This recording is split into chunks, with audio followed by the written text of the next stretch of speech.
ஃபர்ஸ்ட்ல சொல்ற மாதிரி. ஹாய் ஷாம்லா, எக்ஸ்போஸ் பண்ணணும்னு ஆசைப்படுறேன். சாதனமா வந்து ரொம்ப நாள் ஆச்சு, எல்லாரும் வாங்க எங்க வீட்டுக்கு கெட் டுகெதர் மாதிரி நான் லஞ்ச் ப்ரிப்பேர் பண்றேன். நான் சொன்னேன், அவங்க நாங்க நினைச்சோம் நிறைய பேர் வந்து எங்க ஃபிளாட்ல நிறைய பேர் இருக்கிறாங்க, ஹெல்ப் பண்ணுவாங்கன்னு நினைச்சோம். அவங்க நிறைய பேர், ஆனா அவங்க மட்டும் தான் வந்தாங்க.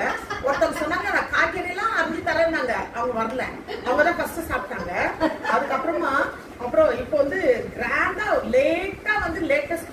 லேட்டா சாப்பிட்டு முடிக்கிறாங்க பாருங்க. அவங்கள பாருங்க, அவங்கள ஆங்கிளாண்டு எல்லாம் சாப்பிட்டு இப்பதான் எல்லாம்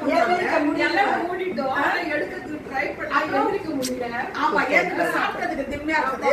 அதுக்கப்புறம் இவங்க பாருங்களேன், இலையில பாயசம் சாப்பிட்டாங்க, ஆனாலும் சாப்பிடலன்னு ஒரு வார்த்தை சொன்னாங்க. டம்ளர்லயே கொண்டாந்து கொடுத்துட்டாங்க. அவங்களுடைய அன்பு பரிமாறம் எல்லாம் எப்படி இருக்குது பாருங்க. லாங் லிவ் சாதனமா, லாங் லிவ். அவ்வளவுதான். தேங்க்யூ.